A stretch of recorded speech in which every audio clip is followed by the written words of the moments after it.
The world was changing faster than the battlefield could keep up. Across the globe, a new kind of war was emerging, not fought by massive armies crashing across borders, but by small groups, hidden cells, hijackers, terrorists, hostage takers, who could strike without warning and disappear just as quickly. Airplanes were being seized mid-flight. Embassies were under siege. Civilians were suddenly on the front lines of global conflict, and every time it happened, the same question echoed through military command rooms: who could respond fast enough? Who could go in quietly? Who could end a crisis before it exploded into a war? Because the truth was uncomfortable. The United States Army was built for something else entirely. It was designed to fight massive conventional battles, armored divisions, artillery barrages, entire fronts stretching for miles. It could defeat nations, but it wasn't designed to rescue hostages in a crowded terminal. It wasn't built to storm a hijacked aircraft at 30,000 feet. It wasn't trained for surgical operations in the shadows. And, as unconventional threats kept rising, America had no dedicated force to stop them. Not quickly, not quietly, not effectively. The US Army had the resources of a superpower, but none of the tools for the wars that were coming. Inside the military, a radical solution began to circulate. A permanent elite unit, hand-picked soldiers, trained for the most dangerous missions imaginable, operating with speed, secrecy, and precision. It was a concept that could change everything, and it was immediately shut down, not once, not twice, again and again and again. Year after year, the idea was rejected. Too risky, too unconventional, too different from traditional warfare. The Army's leadership believed massive forces won wars, not small secret teams. But while the proposal was buried in bureaucracy, the world outside kept proving them wrong. Each new hijacking, each hostage crisis, each terrorist attack, all exposing the same weakness and quietly building pressure for change. If you enjoy real military stories that go beyond the headlines, stories about the decisions that shaped modern warfare, make sure you're subscribed, because what happened next would pit one officer's vision against an entire military system, and lead to the creation of one of the most elite forces on Earth. After World War II ended, the US military locked its eyes on one enemy, a massive one. Across Europe, planners prepared for a future clash with the armies of the Soviet Union. Maps were drawn with front lines stretching hundreds of miles. War games simulated tank battles across open plains. Entire doctrines were built around numbers, firepower, and overwhelming force. The next war, they believed, would look like the last one. Only bigger, only deadlier, only faster. Nuclear weapons changed the scale, but not the mindset. Everything revolved around divisions' cores. Army's massive mobilization victory meant crushing an enemy nation. There was no room in that vision for a dozen men slipping into a building at night. No doctrine for rescuing hostages from terrorists. No permanent unit trained to strike surgically in the shadows. If a crisis happened, conventional forces would adapt on the fly, at least. That was the theory. But in reality, the system moved slowly. Orders climbed chains of command. Requests passed through layers of approval. Decisions were debated, reviewed, and delayed. The structure that worked for massive wars was useless for sudden crises. And inside that rigid system, new ideas struggled to survive. Innovation had to fight tradition, and tradition almost always won. Proposals for a specialized elite counter-terror unit were viewed as dangerous.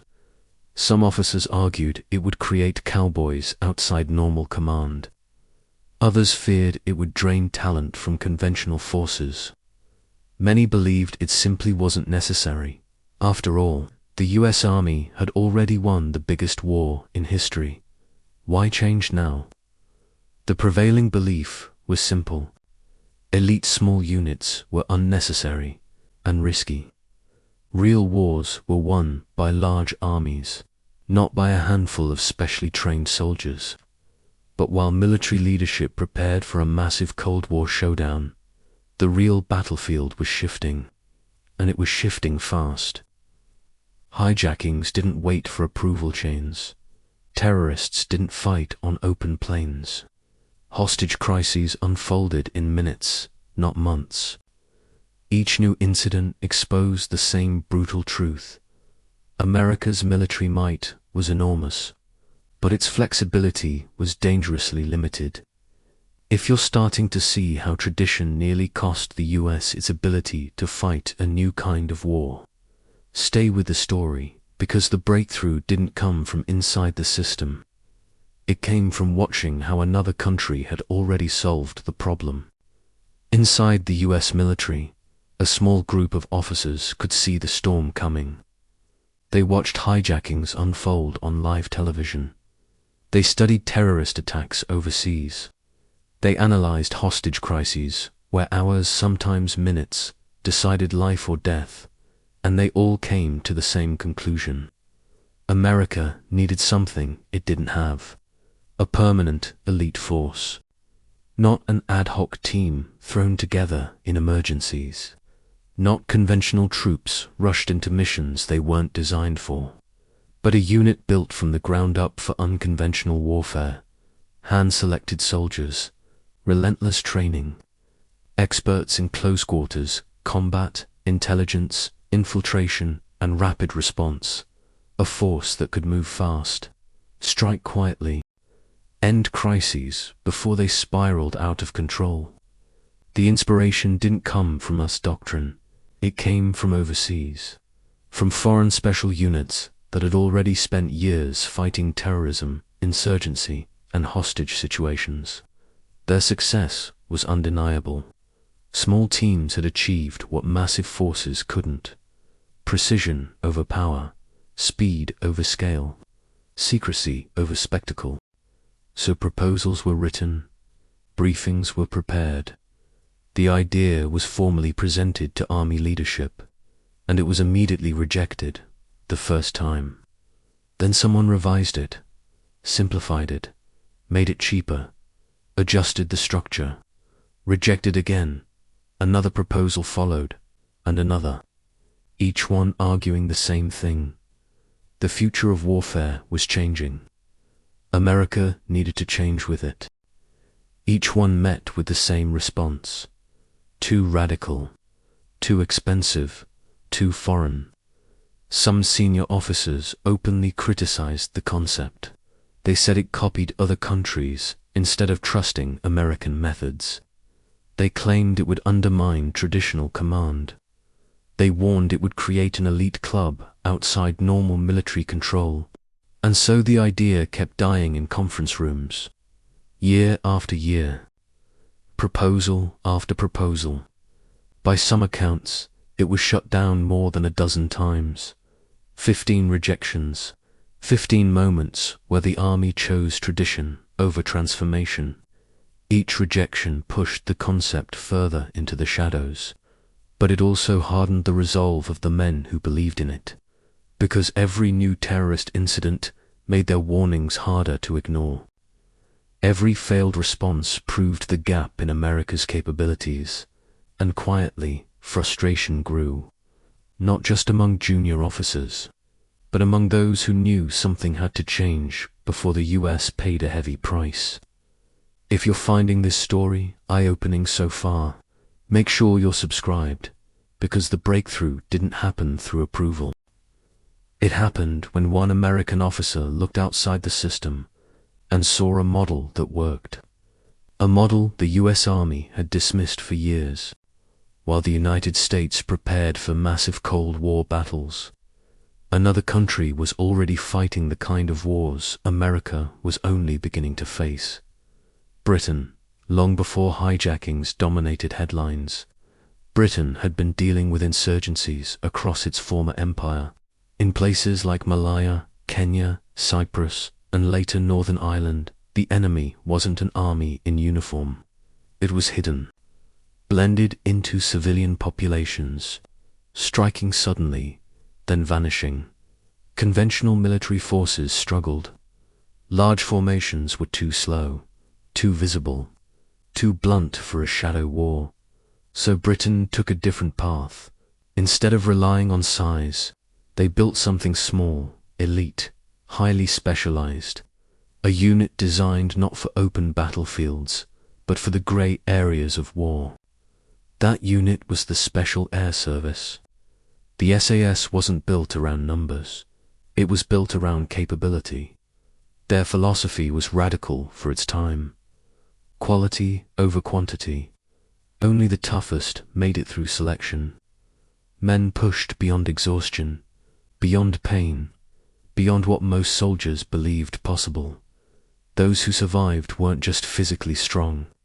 They were independent thinkers, problem solvers, operators trusted to make life or death decisions on their own. Command was streamlined. No endless approval chains, no bureaucratic delays. When a mission came in, the SAS could move almost immediately. Small teams, rapid deployment, maximum secrecy, and the results spoke for themselves. Where conventional forces struggled to track insurgents, the SAS infiltrated. Where large operations caused chaos, the SAS struck with precision.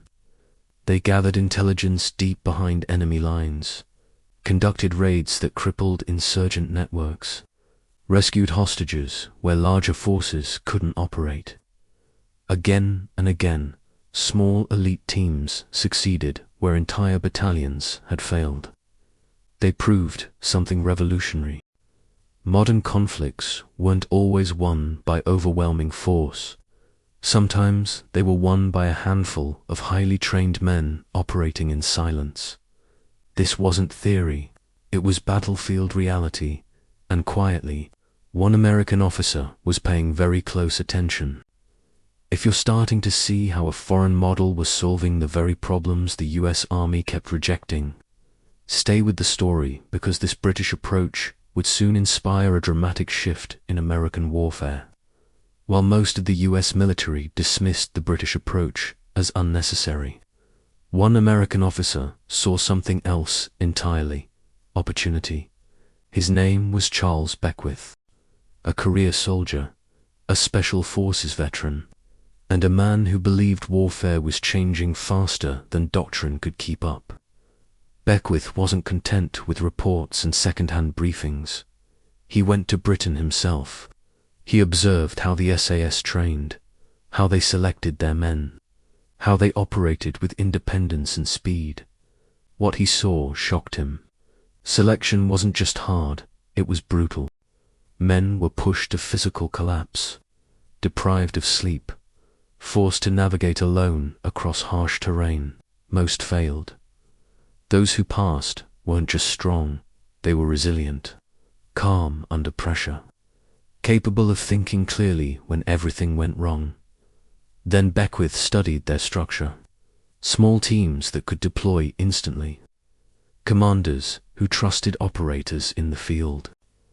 No bloated bureaucracy slowing decisions. And finally, he examined their results. Successful counterinsurgency campaigns, precision raids, hostage rescues that conventional forces couldn't pull off. Again and again, the SAS delivered. To Beckwith, the message was unmistakable. This wasn't just a British solution. It was the future of warfare. He realized something most of the US Army hadn't yet accepted.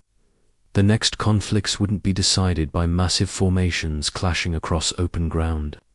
They would be decided by small, elite teams operating in the shadows, moving faster than enemies could react, striking before chaos could spread. In Beckwith's mind, the conclusion was clear.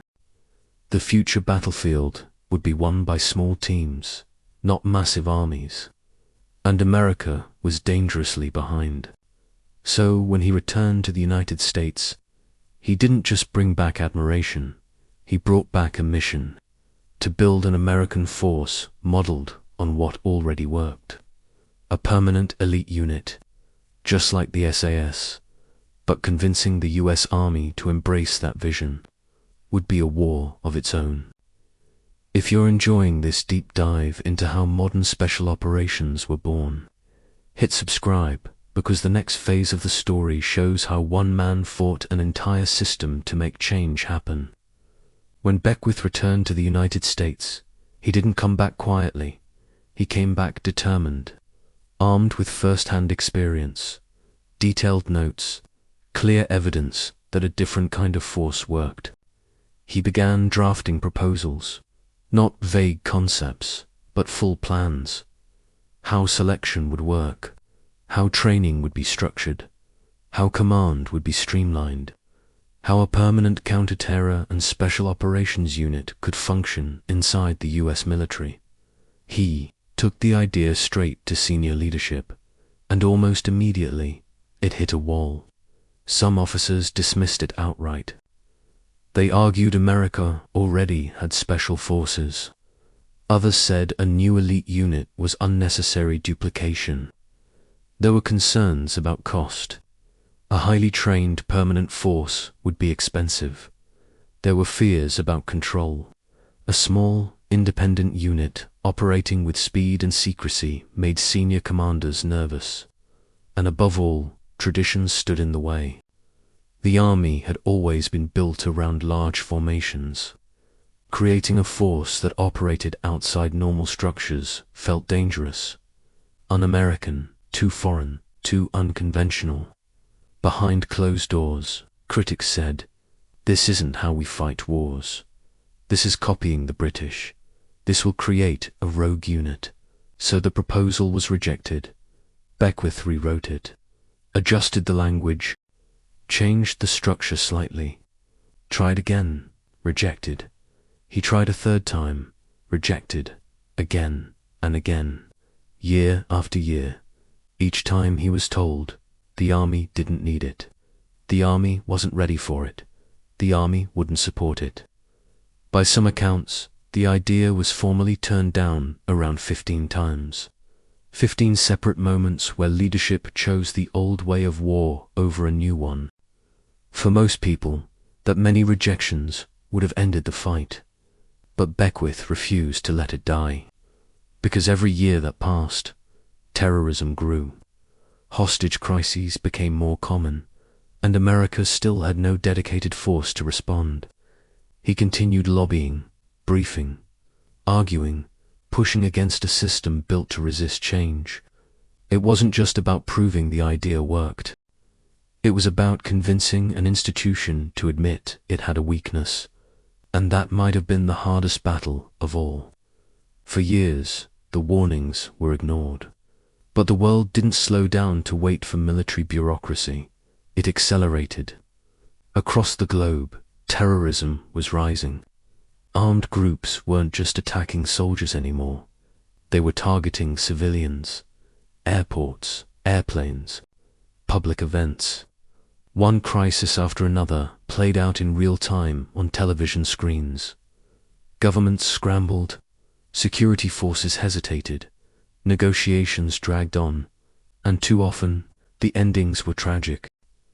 Hostage situations turned into massacres. Rescue attempts failed. Lives were lost while officials argued over procedures. One of the most shocking moments came in 1972 during the Munich Olympics. Terrorists took Israeli athletes hostage in the middle of the world's biggest sporting event. What followed was chaos, poor coordination, untrained responders, a rescue attempt that collapsed in disaster. By the end, all the hostages were dead. The entire world watched it happen, and military leaders everywhere drew the same painful conclusion. Modern governments were completely unprepared for this kind of threat. For the United States, the message hit even harder. If something like that happened on American soil, who would respond? The army had divisions, brigades, battalions, but no rapid response elite unit trained specifically for counter-terror missions, no force built for hostage rescue, no team ready to deploy in minutes instead of days. Every crisis exposed the same gap, and every failure made that gap more dangerous. Behind closed doors, senior officers began asking uncomfortable questions. What if the next hijacking happened in New York? What if hostages were taken in Washington? What if terrorists struck a major US event? The massive Cold War armies they'd built were useless in those scenarios. They couldn't move fast enough. They weren't trained precisely enough.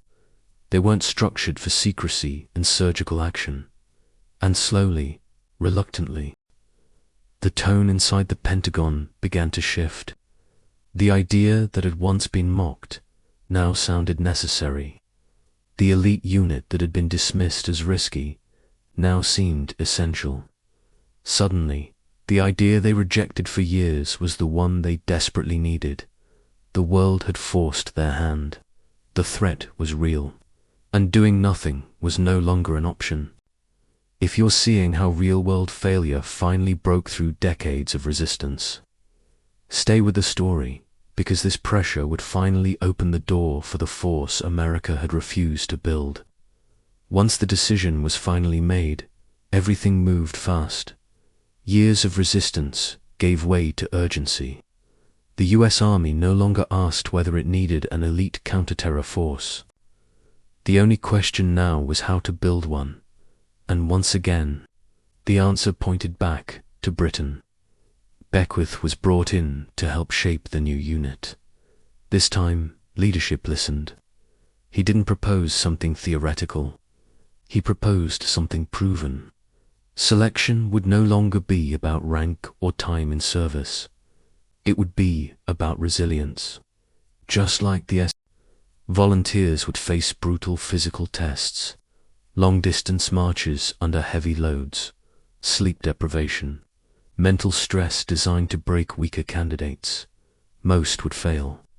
Only a small percentage would pass, not because they were the strongest, but because they were the toughest.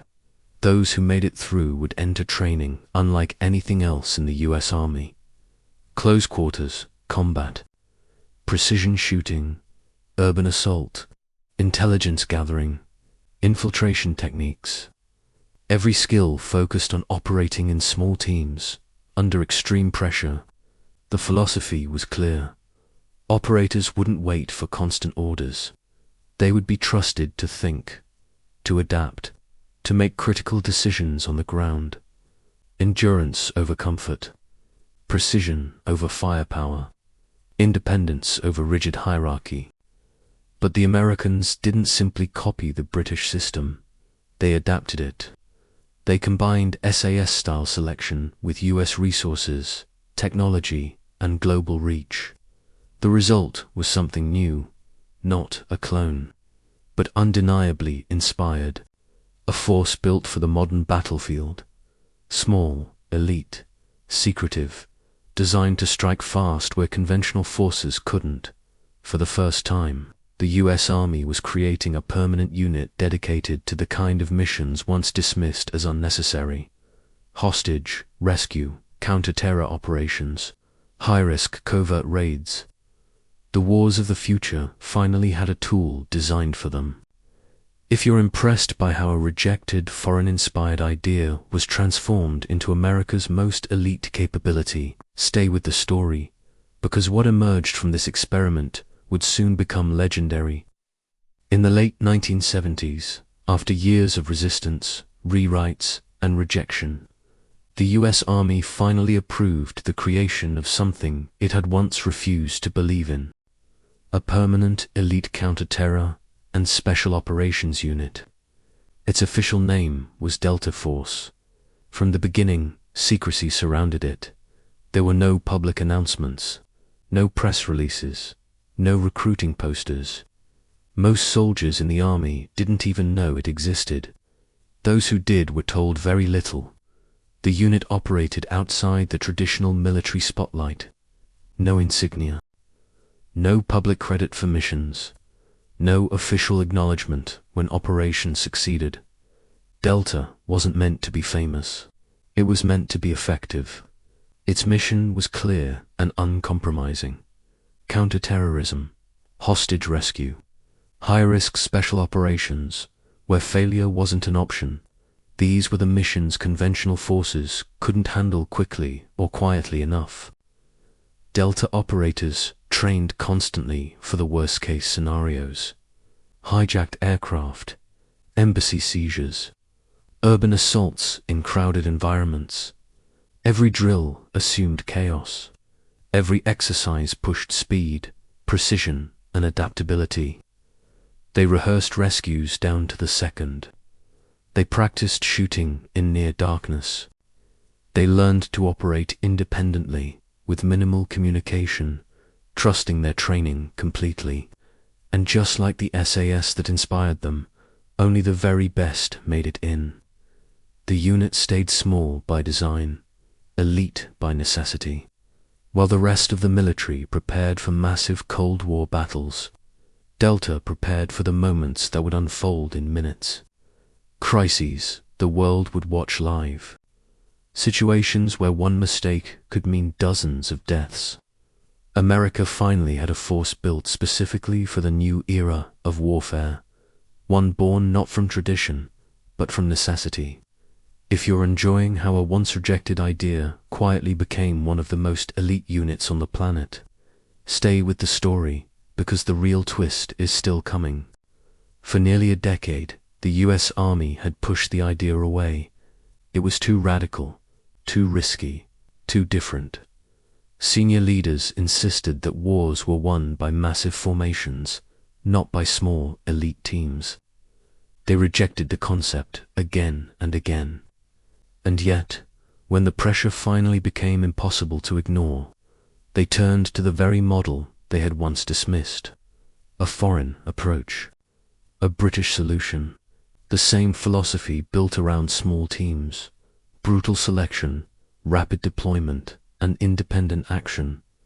The irony was undeniable. The US Army hadn't invented its most elite force. It had resisted it, then borrowed it, and transformed it. What the US Army dismissed for years became the foundation of its most secretive and feared force. The idea that was once labeled unnecessary now sat at the center of America's counter-terror strategy. The same leadership that rejected it now depended on it.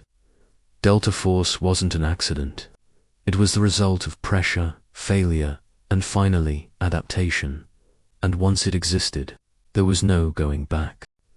The creation of Delta Force didn't just solve one problem.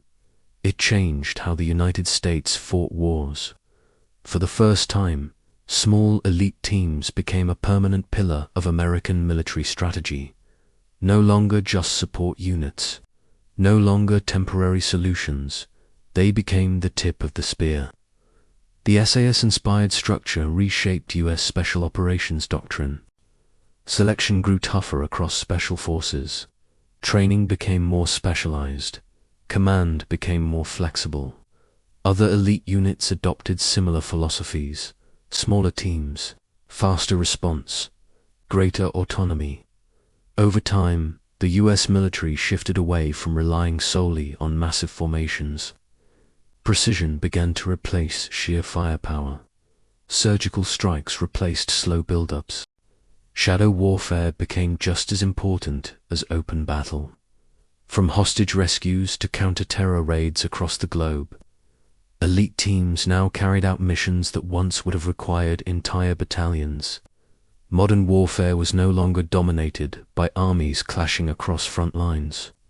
It was increasingly shaped by small groups of highly trained operators working in secrecy, all tracing back to a concept once rejected 15 times.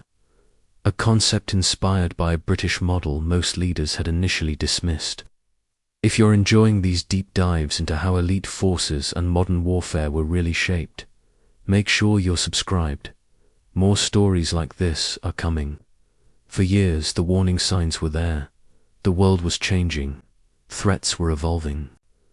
The battlefield was shifting from open plains to crowded cities and hidden networks.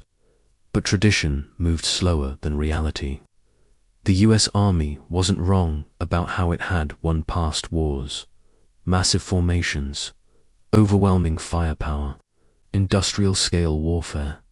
Those methods had defeated powerful nations. But they weren't designed for the new conflicts emerging in the shadows. And when innovation challenged tradition, bureaucracy pushed back. New ideas were buried in paperwork, delayed in committees, rejected by those who feared change more than failure. It took real-world disasters to finally force adaptation. It took public embarrassment, lost lives, and undeniable proof that the old system couldn't handle new threats.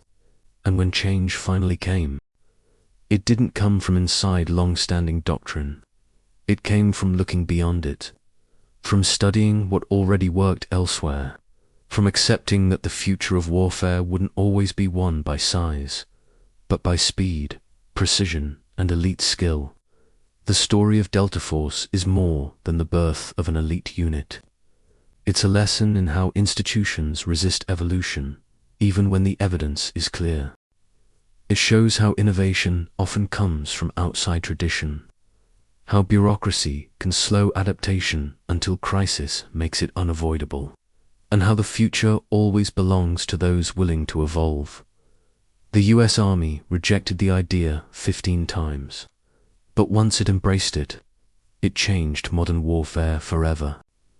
If you enjoy real military history told without myths or Hollywood exaggeration, subscribe for more stories about the moments that reshaped the world's battlefields.